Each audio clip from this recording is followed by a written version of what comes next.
the conversation started because you said, where would Giannis go? And the two Yeah, biggest you markets, said that. the two biggest markets could both use him in New York and LA. But that's again, you focus on big markets.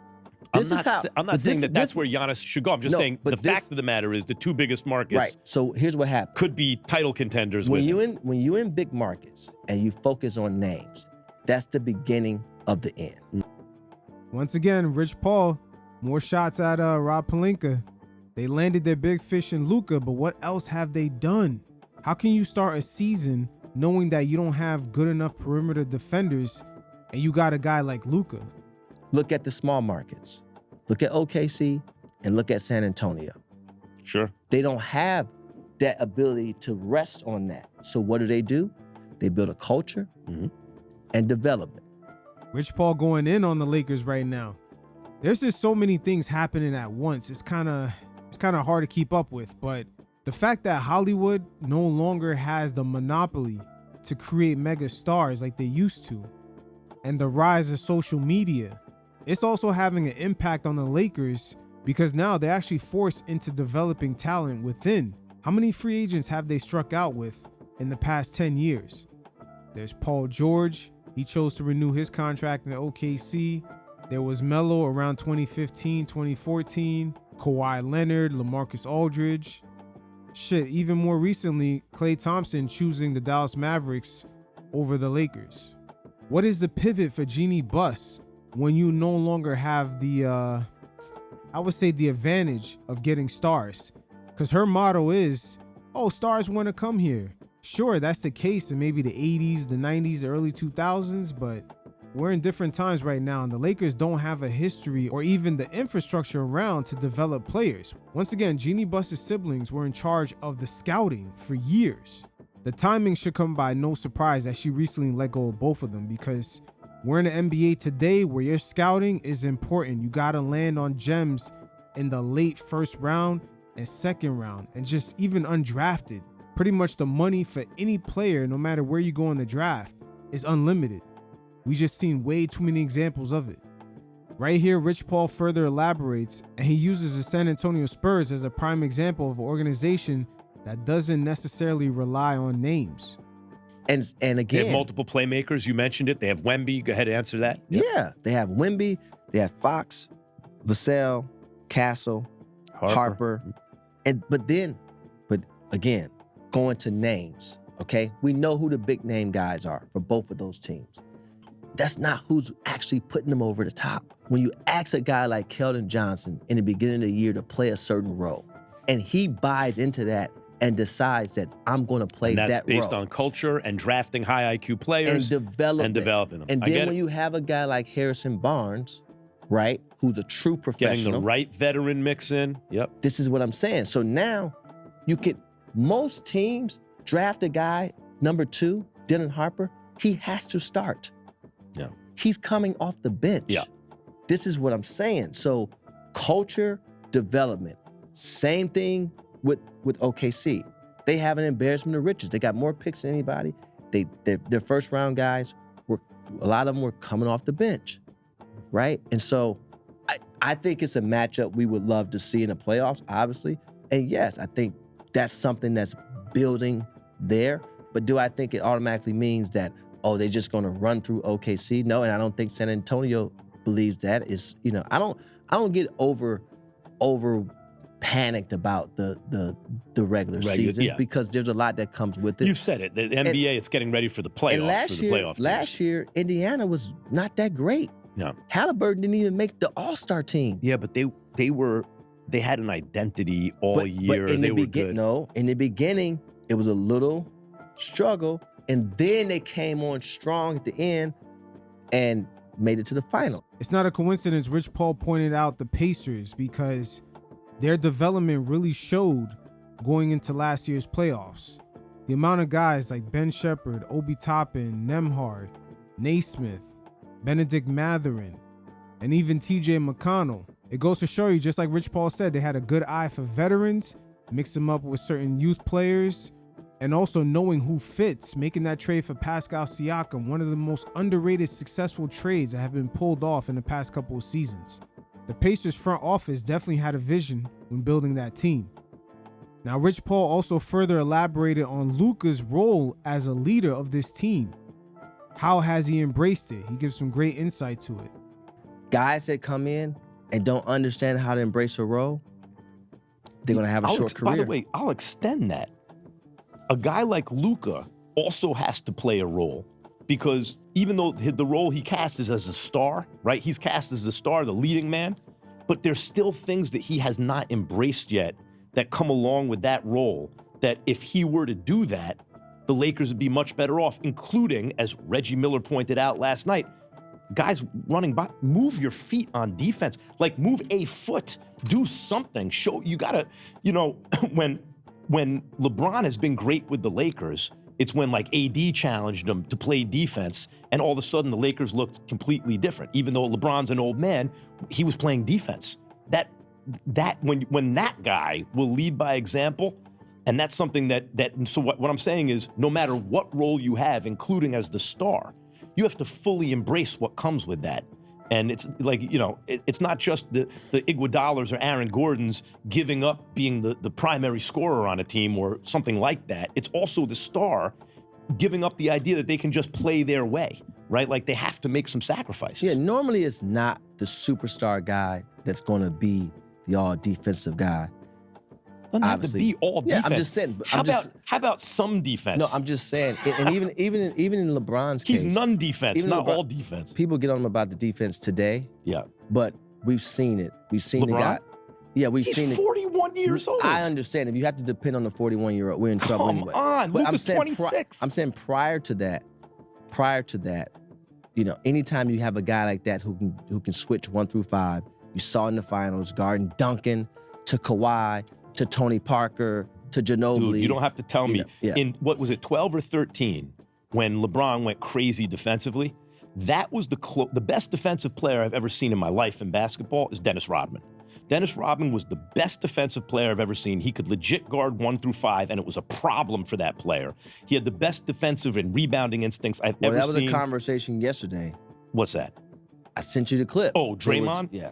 But not to go off on that. No. Not to go Draymond off on that, offensively could do more, and Draymond changed the game. That was a good, I thought that was a good topic. No question. We could do it if you want. But defensively, my point is, the closest thing I've ever seen to Dennis Rodman defensively, it's going to sound funny, was LeBron James that year. It was LeBron James when he could switch onto Derrick Rose, and like there wasn't anything he couldn't do. But the point I'm saying is, I don't want to be too harsh on Luka, because I do think Luka will play defense, and I also think those are conversations to be had. But again, during the regular season, guys, if we really broke down everybody's film in terms of the star players that you're asking to score 30 every night, very few of them going to score 30 every night and play defense. This is what makes Ant so really, because the greatest of all time, do though, Rich. Like every time there's a. Come on, Rich, don't avoid telling the truth now. SGA is also on that list. A guy who's averaging 30 a game and playing defense. We've seen it no further than in Game 4 in the finals. OKC had their backs against the wall. SGA had nothing going in that third quarter. So he stepped up defensively while J-Dub took over. And then in the fourth quarter, he finally woke up. So in the past couple seasons, we've seen the rise of these type of two-way guards. Guys like Cade Cunningham also plays defense, while at the same time offensively, he does play in a very similar style as Luka. White player who's over 6'6" and he can play an overall game, he gets compared to Larry Bird, right? Larry Bird could play defense. I mean, for that era. Yes, but you didn't see every game. I'm talking about. Yes, you did. You might not see him be on ball shutting a guy down. This is what I'm saying. But he played smart defense every game. But what I'm saying is, when you are in a playoff setting, right? Now, defense just takes effort and energy. I get all that. But there is something to be said that if you're asking me to score 35 a night on one end, I'm not saying just be a matador. I'm not saying that. Damn, Rich, isn't Luka's nickname the Matador? So if you're not asking him to live up to his nickname, the Matador, what the hell do you expect him to be? And just be a matador. I'm not saying that. But I am saying we have to look at everyone's film, because it's easy to have revisionist history. And I know a lot of people get on these shows and they talk about certain things. Now, I'm never going to go against a Hall of Famer. They know what they see, etc. All I'm saying is that's just a conversation, right? And then you have to push that. If Luka, instead of 35 a night, scored 28 a night, 27 a night, at least play heads up defense, team defense. And I think he will. Austin Reeves is not a good defender, but Austin Reeves is a willing team defender. I think he will. Steph Curry's not a good defender, but he's a willing team defender. At least he was when he was younger, right? Luka, that's disgusting what I saw last night. Listen, let's be honest. I think let's just call it an off night then, if you want to say that. And Jimmy Butler would bring to the Lakers, not only would they get a little younger there, I mean, Jimmy's 36, but he's not 41, but he would bring the ruckus to the Lakers that they need. Like, someone needs to cause a problem with Luka. Luka can't just be, if the Lakers gave him the keys to the franchise, he can't just do whatever he wants. If he dribbles the ball to death and doesn't get his teammates involved and plays hero ball and it's James Harden 2.0 and doesn't move his feet on defense, doesn't even make an effort. What's gotten into you? Did you wait? What? What did Luka do to you? I was disgusted last night. I was disgusted. Come on, Rich. You already knew his opinions about Luka before you started this show. Come on, man. I was disgusted. It feels like it. What did Luka do? How did you wake up on the wrong side of the bed? Luka and be on this Luka Doncic, kick? because Luka should be the best player in the NBA. He should be, but he's not. He's not. Hey, Mad Max is actually cooking right here. Luka has not yet returned to the form that he was at before he had entered the finals back in 2024. You would think with him joining the Lakers, you would instantly see him take the reins of that franchise next to a 41-year-old LeBron James. The only thing that we're able to tell as spectators looking from the outside in is that the Lakers organization internally is giving him the keys to the franchise. But on the court, it's looking a little 50-50. He was precocious. Like, look where he was when he was 22. He should be farther along. And I know he's a great offensive player. So was James Harden. We see that style doesn't win championships. And you got to have at least pretend to care about defense, right? You hear Rich Paul humming? Rich Paul does not want to get caught up in Max's comments. He's sort of throwing a distraction while Max kind of says the truth right here. Luka's elevation in his first 5 years has kind of plateaued now. Jimmy Butler would confront Luka in the right way in that locker room. I'm going to need you to be a little more positive in the new year. Okay? This is positive. Here's what I would say to you. I think it would positively affect everybody. But here's what I'm saying. Let's take both of those teams out of it. Okay. And let's just talk about what it actually takes. Okay. It don't take one player for anything. It don't matter. It don't take one player. Based upon what you have from a roster perspective, you have to evaluate that roster and you have to build that both on and off the floor. Rich. Talent and character. Everything. Hey, there goes Rich going back to that talent and character. Builds consistency in an organization. That's what he stated before. And once again, that's more stabs at Rob Pelinka and the Lakers organization. Banchero goes down, they get hot. Trae Young goes down, they're fine. Same thing when LeBron went down. The Lakers got hot. But what does it really mean? Right? Like there have been instances, and there are other examples where LeBron went out and they were okay. There are examples of, in the NBA right now, especially, I think, a super important piece going down and the team still. Well, you're talking about two separate things here. Mahomes and Parsons are critical pieces of winning a championship, obviously, right? Because the Chiefs aren't playing to go to the playoffs. They're playing to win a championship. And when you trade for a guy like Micah Parsons, you only have one thing in mind. Right. You're looking for the chip. Yep. He's not talking about making the playoffs. They want to win the Super Bowl. Those other guys, Paolo goes down with a slight injury. You're just talking about a different style of play. I mean, when he went down, the coach was under fire and the team 100%. was losing, and then their best player goes down and they start winning. Well, but again, when you talk about best player and best way to play are two totally separate things. So sometimes when you have the best player, it's up to the best player to recognize, okay, how are we actually playing the game with what we have, and where do I fit in, right, in moments? Because oftentimes, especially in basketball, especially today, like there's no authentic identity to most teams today like it was back in the day. Or like the Heat have an identity, right? Well, Like the Heat is a system. They have sports system. They're gonna play. But they changed their whole identity in terms of the way they play. But they have an identity. We're gonna play fast. We're gonna do it like this. Well, before all that, you're gonna play right. That's why guys can go to the Heat and really do well. I mean, once again, Rich Paul is talking about the foundation that the Lakers organization does not have. Even though they landed their big fish in Luka, the foundation which he could build on is still not there. You take guys that was on the Heat, and then when you take them off the Heat and put them in a different environment, it's sometimes not the same. But going back to the point, when certain guys go out, even like Trey being off the Hawks for a moment, well, that just allowed them to play a different style. Now you got a 4-man and Jalen Johnson that can rebound, push, get into a dribble handoff, and bring the ball up and all that stuff. Yeah, but it's less high pick and roll every time down. And in this modern, especially when you have Luka, it's always going to be high pick and roll every time down. Once again, these guys set up this podcast in a brilliant way where they could drop a lot of gems throughout many episodes on top of doing all this double speak with football analogies. In NBA, when you have the high pick and roll and it's 2 guys playing basically and 3 guys standing around, that's not the same as when the ball is moving. But that doesn't necessarily, it's probably a better way to play the game for wins. But what is a better way to play the game for wins?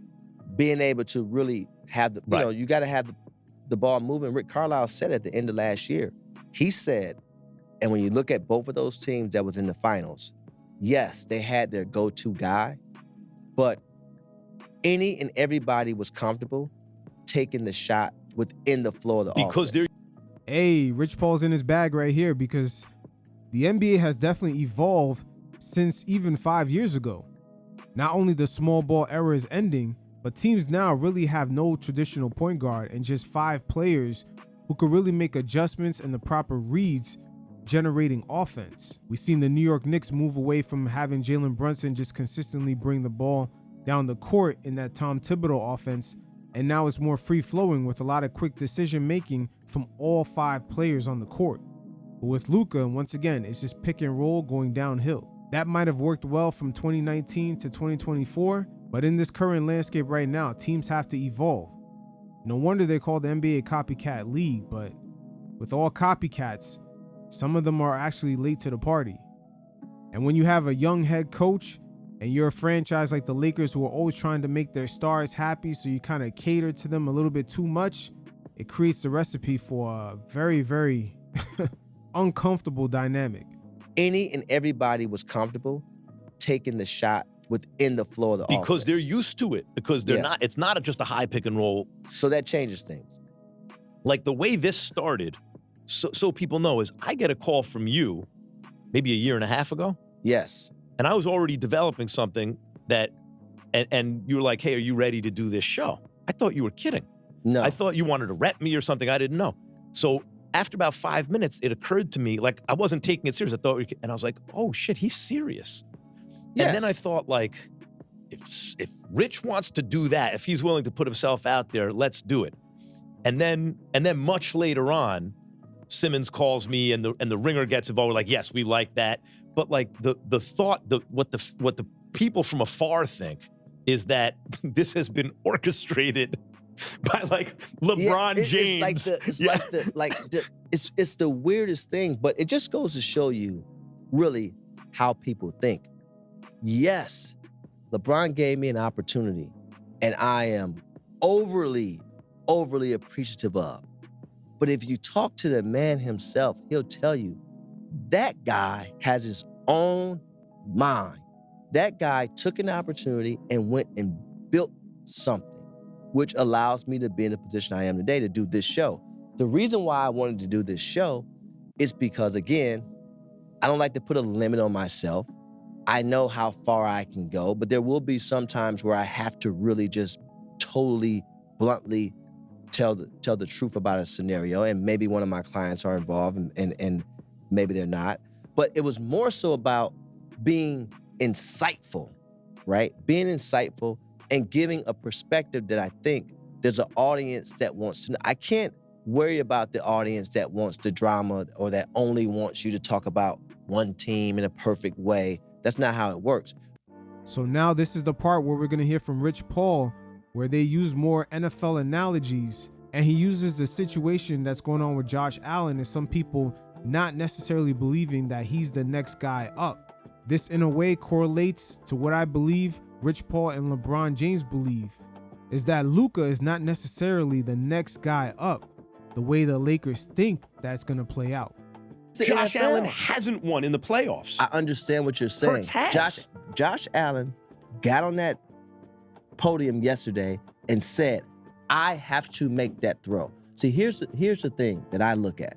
There's some guys who are who they are, and there's some guys who's acting the part. Right now, don't get me wrong. I think there is all entertainment within every sport. But if you just watch, and it just happens in the NBA, I don't know if it happens as much in the NFL, because I do think these guys are genuine. I think Dak's genuine. I think Josh Allen's genuine. I think Jalen's genuine. A guy like Justin Herbert, Joe Burrow. And it's mainly the quarterback who's getting a lot of the blame and the praise, because they play that position. But there's one thing to have leadership. There's another thing to act the part.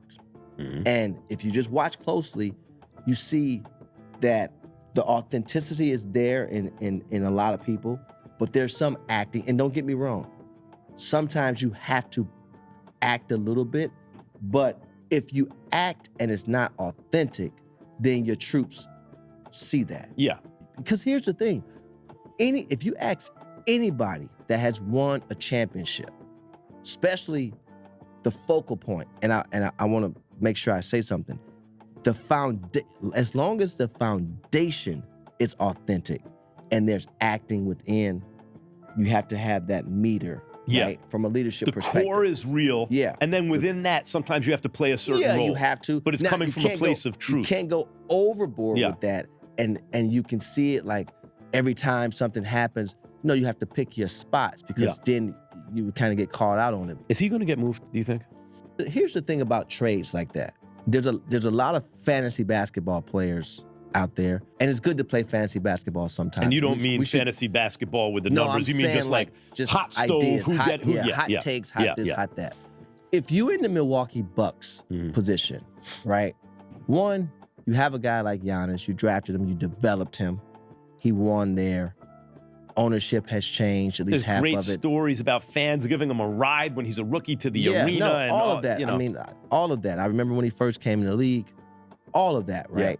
And you talk about drafts. He's a champion. The guy was the 15th pick in the draft. Yep. Okay? By the way, he has an infectious personality.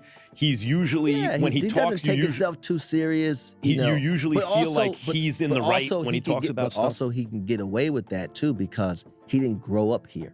So it's kind of looked at a little bit different. But with that being said, he's earned everything he's gotten in this league. And when you have a guy like that and you're the Milwaukee Bucks, and if I know the Milwaukee Bucks like I think I know them, and I know them very well from ownership down, it's just tough to do. Now, there is going to come a time, again, it's all about communication. You sit with a guy like Giannis, and you say to Giannis, hey, what do you actually want to do? Most players don't ever want the onus to be on them. Very few guys want that. I don't care what position they're in. I don't care how high on the totem pole they are. No player wants to have the blame. Right. That's Take the responsibility of making moves. They could be the biggest warrior. LeBron is accused of this more than anyone. They just don't want that, right? You know, it's amazing that Max Kellerman says LeBron James has been accused of this. For the most part, all the moves he's made is as a free agent, which he has every right to exercise. So I don't get what's the whole issue as if LeBron James is some sort of traitor. The real GOAT thing about him is that he opened up the players' eyes that they are a business and an entity that they should truly evaluate the NBA opportunity the same way the owners do. Because once the players no longer serve a franchise, they're going to ship you away like nothing. So that whole stay loyal to a team shit, it really financially benefits the owners. It's the very same narrative that goes around when it comes to NBA free agency. Guys want to see their names right on the ticker as soon as it hits July 1st or whatever's the first day of NBA free agency. Believe it or not, a lot of players get pressed to cut a deal, and sometimes they end up taking the short end of the stick just to see their names come up on the ticker on the first day.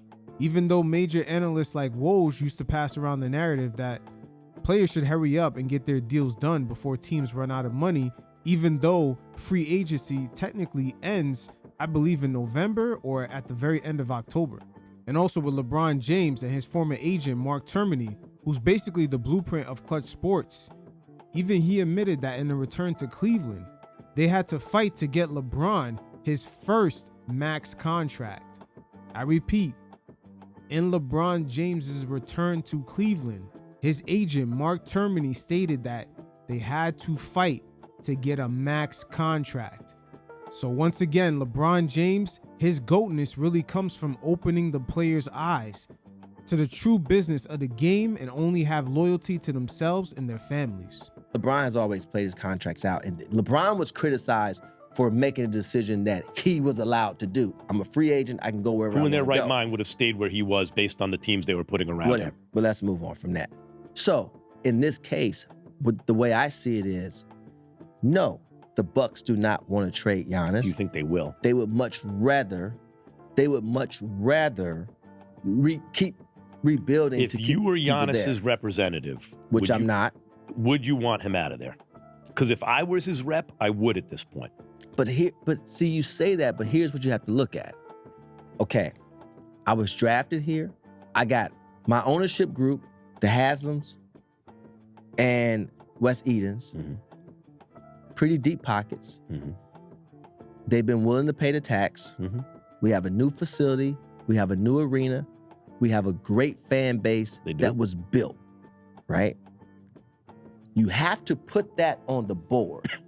And on top of that, and I do disagree with this. I think in the NBA, players are given things in terms of autonomy and some say before they ever earned it. There's very few guys in this league that has earned that. He's a champion. And if you haven't won a championship, you don't get to decide. He's a champion. Anything He's for already that done matter. it. Damn, Rich Paul, you talking about Luka? The backlash around his trade was probably the worst in NBA history. But now he's going to have to live up to that backlash by proving that the Mavericks were wrong for sending him to LA.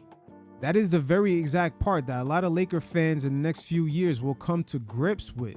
Could this guy on a 10-year supermax making over $80 million a year in a second apron hard cap NBA with Rob Pelinka as a GM, will that result in a Lakers championship? That right there is what Laker fans should really be thinking about, because the odds right now, including the history of Rob Pelinka and Luka, they say no. And if you haven't won a championship, you don't get to decide. He's a champion. Anything He's for already that done matter. it. Right. But he's actually one that's a champion. So am I coming to him, which I'm asking him for his say? No. Am I coming to him saying, hey, we're thinking about doing this. I'm just making you aware of this. And you can give some input or insight if you actually know it.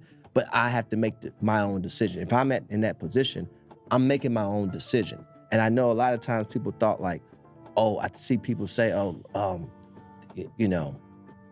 they don't run the Lakers. We never ran the Lakers. That was never a thing. By the way, if I ran the Lakers, I would have been a part of the deal and got some of that moolah, right? So I think people just say things just to say it on most platforms. No, which I we know that understand why already. people think that, Rich. I understand why, because if you were the Lakers at the time LeBron got there, it would make a lot of sense. I used to say this on TV. When the Lakers would push back, I used to say, guys, if I'm running, I say it on the radio in LA, if I'm running the Lakers and I think that Clutch can help bring LeBron here, give them what they want. No, but see, But it makes sense from a distance. yeah, I understand what you're saying, but the reality of it is, people are more concerned about everything else than an actual partnership. And I mean, I have a great relationship, and we had and continue to have a great partnership with the Lakers, but it's not like what you would think. Right, you're not calling the shots. And by the way, I don't want that responsibility. Sure. Now, for someone in my position, I look at myself as a partner to all teams that I have. You know, it's like playing Monopoly. You land on Boardwalk, you land on Park Place, you want to put a hotel on it, right? And so that, you look at it from that perspective. So if I'm in that position, and again, I do not represent Giannis, not looking for that, but you ask me a question, I'm gonna answer it. I have to look at all those things. There's also a world where instead of moving right away, you also focus on trying to be a great partner. Now, when you are a great partner, I'm not coming to the team with just my players, and we have a lot of them. No, I'm coming to, and this is how you build that real, authentic relationship and rapport, right? That's unbiased. If I'm only coming to you with my players, now I'm making it about a transaction, and that's pretty selfish of me. You're also not looking at it, and you're not looking at it holistically for your client, because your client's not going to be in a winning position. That's not what that's about. You have to look at it differently. And if you know basketball, which some do, some don't, some look at highlights, some whatever the case may be, that's their prerogative. You got to look at it and say, how can I help my client and also help the organization? And if you actually have the capabilities of doing that, then yes. I've had conversations with players that I don't represent. I've had conversations with players, agents that I don't represent, and we've worked together. That's there to do that. What do you mean, like to help bring them to a certain team that your client's already playing for? Yes, absolutely. Yeah. So you're saying But you there's don't know only that, a few guys you're that saying can you do don't know that. that you would want to move Giannis if you represented him. No, I don't know if I, because again, where are you going? See, people always LA, like if I'm the Lakers, I'm looking at the roster, I'm seeing Luka Doncic and nothing else. I think if you start a franchise with Luka, you're in very good shape. Now, how are you going to build around that? Now, Max, once again, you would have been in very good shape under the old CBA rules. Luka right now is an 8-year player. So in 2 more seasons, he's going to be eligible for that 10-year Supermax, where he's going to get paid well over $70 million a year. And the real question is what kind of team they're going to form around him when the Lakers don't necessarily have the reputation of building a team from the ground up the same way the Spurs or the Heat do. They're not the kind of organization that's known of developing players, and that's where they're really going to close the gap and get Luka up to that next level. Sure, they can get a co-star either through free agency or trade, but the real gems are going to be the players that come from the draft and the players that they develop. So once again, that's a bad assumption. And for those of you that are watching the visual version, I'll put up a chart of exactly what I'm talking about. The Lakers will have to avoid hitting that second apron when Luka will be on that 10-year Supermax contract, which starts, I believe, at $70 million plus per year. So once teams start hitting that second apron, like the Milwaukee Bucks with Giannis right now, the Phoenix Suns when they had Kevin Durant, it's hard for them to even sign free agents. They can't get any mid-level exception guys. And the type of trades that they can make is very limited. They almost have to trade salary for salary. That's why I'm always stating Luka's prime years in LA is not guaranteed. And Laker fans will eventually wake up to this. Okay, Max. LeBron's old. Austin Reeves is a little redundant. Here's the thing, Max. You got me in trouble the last time with these type of conversations because I'm not going to ever get up here and tell a lie. Right? I'm not going to do that. Sure. There will be times I just decide not to say anything. It's safer. This won't be one of those times. Oh, okay. Okay? Here comes a social media clip. When you talk about the education of it all, and I'm going to be going to games long after my guy retires and Rich, what are you to doing be- in the nosebleeds? I What happened to the won't be in the courtside? Yeah, nosebleeds. I'll be where I normally am if I decide, or I might be there sometimes. But I might like to play. I like to play the suite sometimes, especially at the football Football game. game, yeah, sweet's nice. I'd rather play the suite. At a basketball game, I prefer feet on wood. Sure. But nevertheless, when you talk about where you want to place somebody, and again, we're going into the fantasy basketball of it all, but I think for the viewers, you have to give them some insight. Mm-hmm. When you're building a team, right, the one thing you can't do is only focus on names. That's not good. And what I mean by that is, I remember having this conversation with my guy, David Blitzer, who is part of the Blitzer Harris group. Harris Blitzer group that owned the Sixers. We was having a conversation. We were in Shanghai or Beijing somewhere years ago. And I was talking to Josh and David, and I was telling them, like, I don't like a big three. I just don't like it. In this NBA, you might, no NBA. I'm going to tell you why. Time was pretty good. Yeah, but I like a big two. Yeah. And depth. Yeah. Now. That seems to be preferable. Yes, but.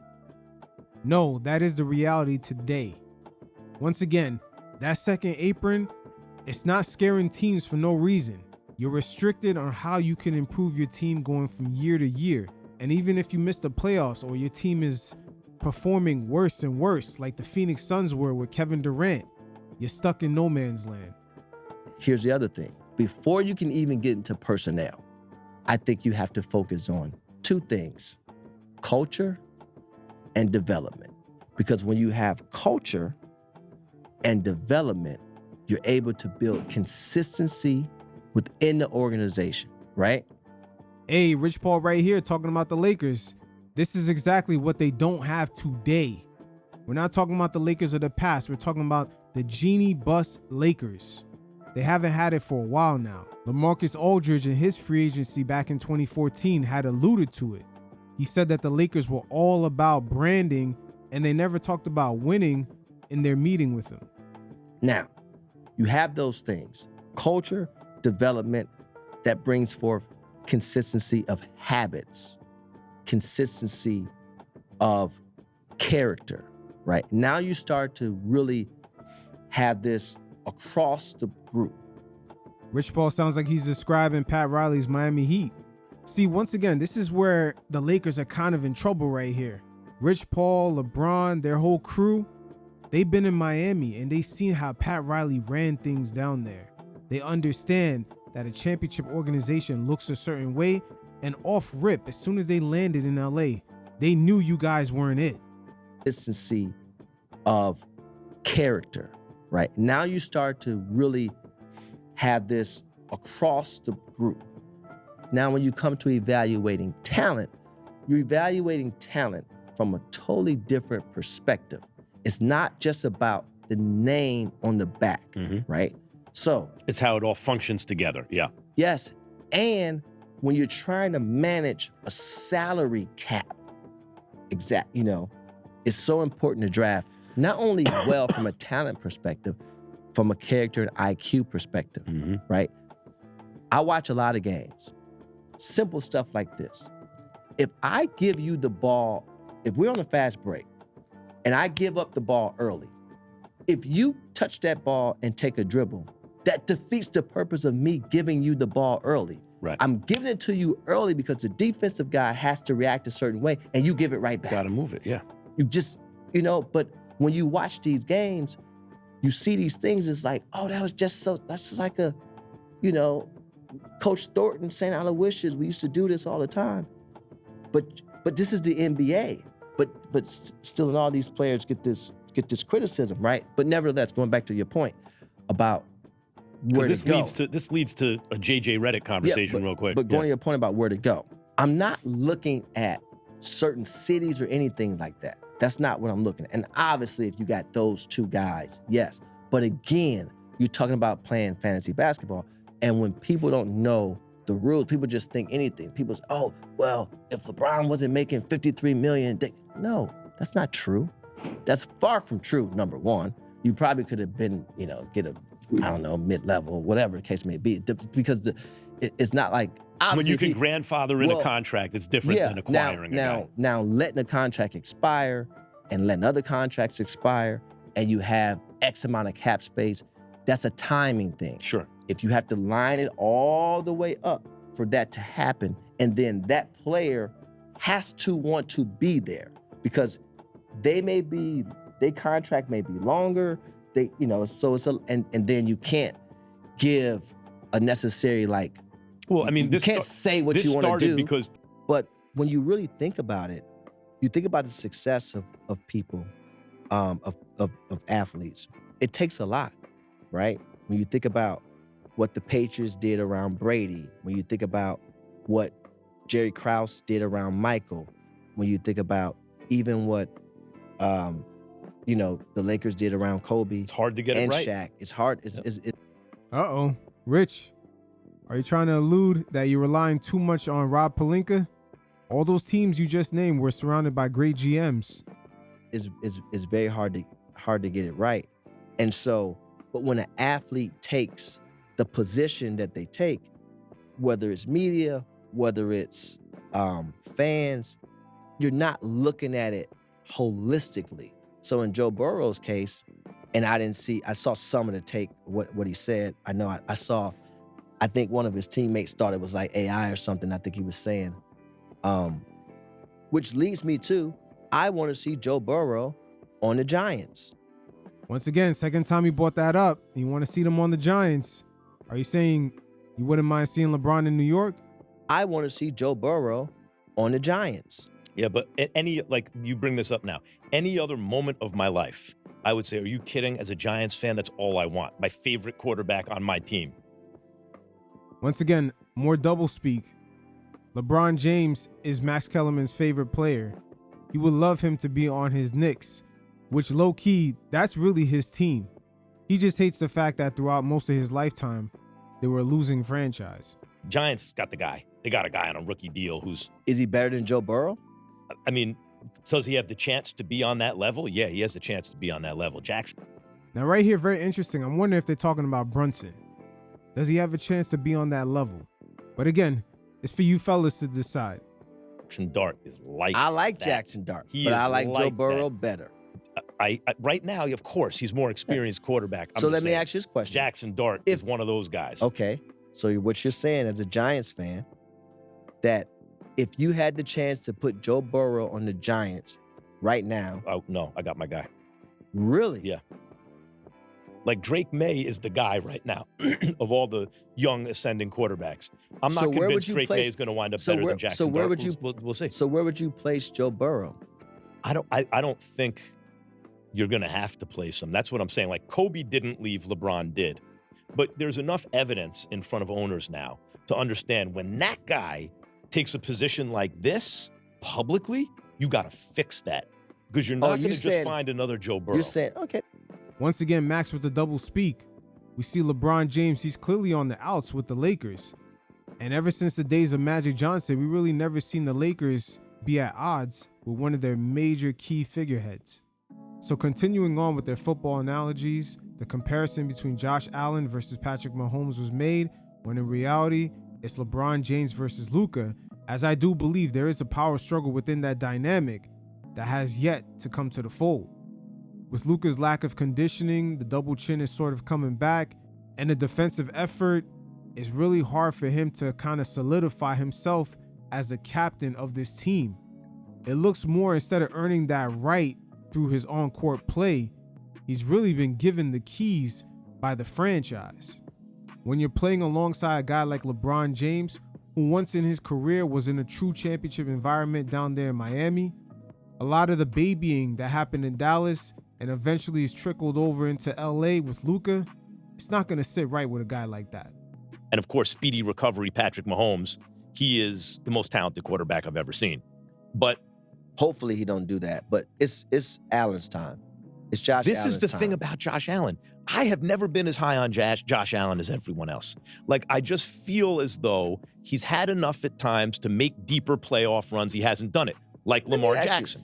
Did my Browns pass on Josh Allen? A lot of teams passed on. Well, a bunch of teams. I don't remember. That's not what I asked you. I don't remember if the Did my Browns. Browns pass I don't on remember Josh if I don't Allen? remember. While we're figuring that out, I've always liked Mahomes better for obvious reasons. I always like Joe Burrow better. I look at Josh Allen and Lamar Jackson kind of similarly. Incredible regular season players. Let me see you lead your team to wins in the playoffs, make deeper runs than you guys have made. But I gotta say, the eyeball test this year has said Josh Allen's better than Patrick Mahomes. That's what the eyeball test has said. The numbers this year have said Josh Allen's better than Patrick Mahomes. And anytime someone brought them up together, I'm like, stop. Mahomes is an all-time great. Josh Allen, let's see him get it done when it matters most. At this moment, this is the first time I would say in Josh Allen's career, that's the best quarterback in football. Like there's when your eyes tell you something, you look down at the numbers, that says something. You look at the team results, and they all say the same thing. Now, Max, what's really telling us as the viewing audience something is that LeBron James is at age 41, and there's really not that much difference between him and Luka when you factor in the lack of defensive effort on Luka's side. So the real question is, how can he solidify himself to be the leader outside of the people in the front office saying that he's the leader? He's going to have to solidify that in the locker room, and it really starts with his defensive effort. I think that's the best. And I know it's not like when I was a kid in tennis, Borg would win everything all the time. And at a certain point, McEnroe beat him head to head. And that was a changing of the guard. When Michael Jordan beat Magic Johnson in the finals, there was a definite changing of the guard. I'm not saying that's what's happened with Josh Allen. He hasn't done it yet. But it felt yesterday like a sea change, at least in the AFC and among the quarterback rankings. Like something happened yesterday that deserves to be noted. To me, Josh Allen is the best quarterback in football. I don't think you said anything wrong there. I think Josh Allen has played his way to that perception from you. I think it's deserving. When you play well, you get those flowers. I don't necessarily like to be like, oh, I think Burrow and Mahomes is a head and shoulders above. It's yearly, right? Because Lamar Jackson's been the MVP. So that means he's had a better year consecutively than all those guys for the regular season. But then come playoff time, it's a different dynamic. But I think playoffs and illuminate that stuff. That's what I was going to say. We focus on the playoff wins, the same thing in any other sport. I'm okay with that. I'm okay with Josh Allen getting his flowers. I'm okay with that. This is why seasons and strategy and decision-making is so fragile. Because think about it. The Packers was right. We're going to get the key piece to our defense. We're going to plug them right in. And it worked. And it worked. The only thing that's undefeated is injuries. Yeah. Because you can have the best plan. We've seen it. And I don't want to beat a dead horse or bring up old stuff, but we've seen it in other sports. The plan is great until it's not. And the only thing that can really make it not is an injury to that guy. Somebody else could have been injured, but the fact that it's Micah Parsons, and that's the chess piece.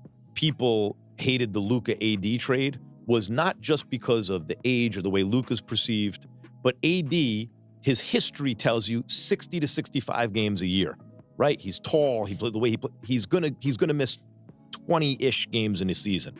So that's, I think, and given his age, that was like the main reason people got mad at that trade, because AD is a superstar. But it's like you can look and say, hey, there's a high chance for injury or physical deterioration here. So when that happens, if that goes sideways, people can actually get mad at the plan. But with a guy like Micah Parsons, it's not like, oh, he's some kind of special injury risk. They got him in his physical prime. So that's just bad luck that happened. That's just bad luck. And it's never, I cannot remember a time where two guys at that level that means that much to their organizations go down on the same day. Think about this. The Chiefs were eliminated basically on the next play from the playoffs. Who says if Mahomes is in that game, they don't win that game, right? It looked like, oh, they have a good chance to win. Gardner Minshew, very good backup, came in, did what he tried. He tried to do what he could do. They lose, right? Right. And at the same time, Parsons goes down. The Packers are live in the NFC. they lose that game, and your entire kind of prognosis, right? The way you would project them to play and how far they could go change. They go from, hey, they might win the Super Bowl to, I don't see the Packers winning the Super Bowl. Well, the thing is, when a guy gets injured like that, it's not just about him. It's also about the rest of the team. You know, you lose your morale in that moment because a guy, we saw it in the Game 7 of the finals. You know, when Halliburton goes down, it's like, man, you know, it's just a You real, lose your leader, at least on defense in this case. yeah, and it's also like you feel for that person, right? You know, no matter how strong they are, when you are a close-knit team, you feel for that person. And I've been there with a ton of injuries. You know, when Kyrie was injured in the finals at Golden State, that was another, you know, tough one that, who knows, you know, it changes the outcome of the series in that matter. So The morale is a thing. The fact that you just lose Kyrie or lose Micah Parsons, there's no way to you replace can't make up that. for those you guys. cannot No. make up for I don't- that level and that's of talent. where people got on T. Lue when he said what he said about the next man up. You can say next man up mentality all you want, but if the next man up is not equivalent to that level of impactfulness, it's not really the next man up. Right. It's the next man available that we actually have to put out there. Although but what's it's crazy not, in the NBA you know. nowadays is Now, as it continued on, very similar to part one of this, they use a lot of analogies of NFL players and certain circumstances that they are going through to relate it to LeBron James. As right here, they use Jalen Hurts, the quarterback of the Philadelphia Eagles, and they locked in on his ability to manage the game, very similar to LeBron James. And this is very interesting because this season, Luka has struggled with the amount of turnovers that he has. you're going to have to put your Mr. Bias hat on for this one. Because What we because have? Jalen Hurts, who was having look, whatever people want to say about Hurts, they protect him in the offense, whatever. He has a great team around him. If you're telling me you have a game manager who can pick up first downs with his legs and plays out of his mind in the playoffs and in the biggest moments, that's who I want on my team, right? So I'm pro Jalen Hurts, except that he's on the Eagles and I'm a Giants fan. Otherwise, I'm pro Jalen Hurts. He had a horrible game. It was like historically bad. So I need you to put your Mr. Bias hat on. I don't need the Mr. Bias hat for that. I don't think so. What do But go you, ahead. if you have a client, I'm saying like if you have a client like Jalen Hurts, what do you tell him after a game like that? I think, look, players have bad games, right? So if you want to say, if your client has a bad game, it all depends on the character of that client, right? If the guy's a more quiet guy and, you know, to leave him alone after he may not have performed the way he would have liked to, then you probably just give it a day, give it a night, etc. Some guys like to talk about it to get it off their chest after the game. You know, in the case of this situation, you're talking about a guy who holds himself accountable and moves on. So I don't have any. You don't have to tell him put it in the rear view. He'll do it himself. No, that guy's the ultimate pro. I think you see his temperament. I think you know, but these guys have a hard job, right? You're expected to go out there and be perfect every night. Some nights are better than others, but when a guy's won an MVP and championship and been to 2 Super Bowls and Sounds a lot like LeBron James. His game is being questioned, how it's going to fit with the Lakers. He is a game manager, and he does have the experience. A lot of double talk here. Super Bowl MVP. That's one guy I do not worry about. But to answer your question, it varies. I've been in situations where, you know, a guy is up all night and you're having a conversation. And it also depends on when it is. Regular season game versus it could be in the finals or the Western Conference Finals or a playoff game. You have to have a very short memory in our league or in any professional league, because what people have to realize is the talent of all these guys is off the charts. Sure. Everyone's extremely good. The differentiator is mindset. And in most cases, I tell guys coming into the league all the time, this game at this level is 90% mental. It's 90% mental, because it's a roller coaster. And you have to ride the roller coaster all the way to the end. And when you ride a roller coaster, it's up, it's down, it's around, it's twists, it's the whole nine. And so I don't think it's a specific thing. I think it's more so you having and knowing the relationship of you and your client. And then the way I handle things is very matter of fact. I had a conversation with a client the other day. We talked for about an hour and a half, and we just talked about what, focusing on what's in front of us. And it helped them. It really helped them in terms of just from a mental perspective, because these guys have to deal with, first of all, nowadays, everybody has a voice. Mm-hmm. Everybody has an opinion. Everyone has a podcast. Everyone is on TV. And that right there is brilliant of you and LeBron James to kind of counteract a lot of that noise with this podcast right here. So far, just in the few first months, we've seen the media try to blow up a situation with LeBron James laughing with the players in the Phoenix Suns during a blowout.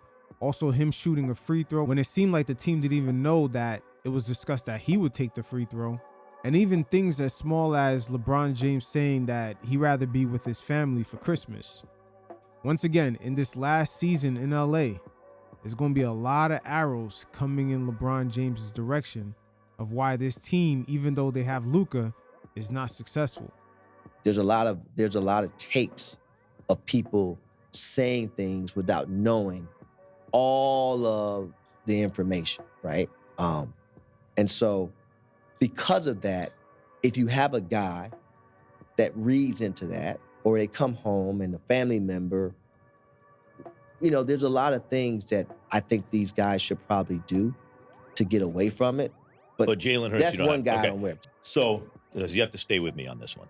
The Travis Kelce thing is interesting to me when he drops crucial passes, because I understand if a baseball player doesn't have the reflexes anymore, late in his career, he becomes a guess hitter, right? He can't catch up to the fastball. He has to guess. And if the pitcher makes a mistake, he can hit it. And if he doesn't, he's not going to hit it.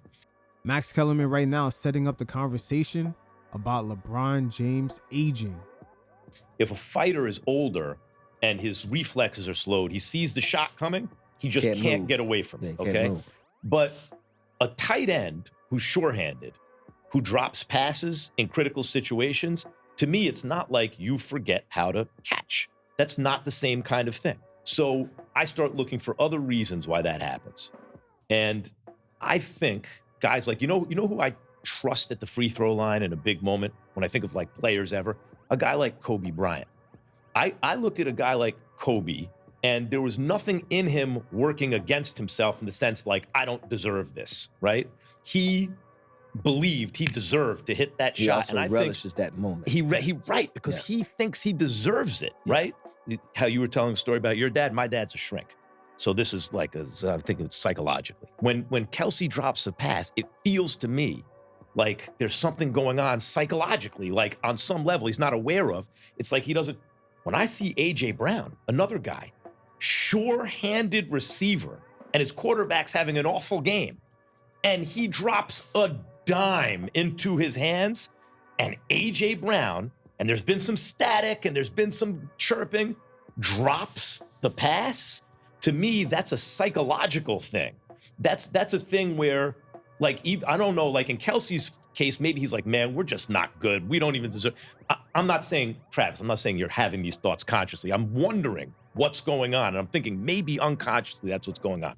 When a guy like A.J. Brown does that, to me, that's symptomatic of something wrong. You know what I mean? That's not just like A.J. Brown catches. He has good hands. Yeah. How does that happen? Well, he in that moment. I saw he said he had accountability too. I think that's step one. He came out and held himself accountable. I think in situations when you play in a team sport and you have in any team sport, in any locker room, it's a ton of ego, as we all know. You have to have some of that to even get to the level of most of these guys. But then I think there's a world where, I don't know how often this is done, and probably next to never. I mean, we've seen it with duos that played together that just couldn't figure it out, whether it was Steph and Garnett, whether it was Shaq and Kobe, whether it was... Well, they figured it out eventually. Yeah, I'm just saying. Took him a whatever, minute. It took Phil whatever, Jackson, basically. whatever Yeah. the case may be. But then after the fact, you see guys get back together and they would say, man, I wish we would have just, I think, Youth is wasted on the young. Yeah. yeah, I think in these situations, I would love for guys in all sports to really take a step back. Sometimes just take a guy to dinner, go over a guy's house, sit with him. I don't care. There's situations I've been in where it's like, I don't care if you mad at me. You think my players don't get upset at me about certain, I get situations where a player may not text you back for 2 days. Who? All of them. Who can you know. talk about on the air where you're like, I knew this dude is mad at me? All my players have gotten mad at me, in times Because of stuff you said to them. because of stuff I've said, yeah, and in time, but we have a good enough relationship to laugh about it or to talk about it, and we move on. But I say to them, and I would say to other guys out there that I don't even represent, when you're in these situations and you have a good thing going, right? How do you recognize the good in it? Sometimes you have to go.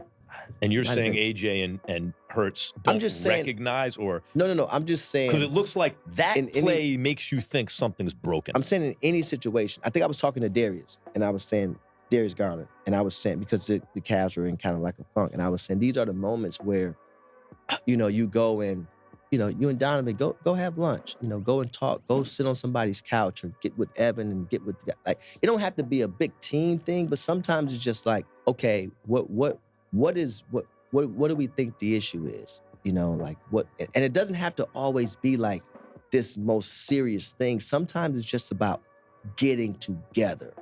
The best teams, the camaraderie of it all, guys that want to get to the hotel and, what time we meet in the lobby? We're gonna be there at 8:00. The guys who you're at the table and you got 3-4 guys on the team that's fighting for the bill. Mhm. That leads to, I'm having an off night. My man has 47. Let me get him 50. Oh, let me get him 60. Because we like each other. And I think, I'm not in any NFL locker room, so I don't want to speak on the locker room. I'm just speaking on what it takes sometimes to really recognize the good that we have. And even in life, recognizing the good that I do have and not focusing on the things I don't have would do a lot I for think you. there's, I think that's really interesting, but I think there's another dynamic at work, which is, and I'm not saying that's the case here, but I'm wondering.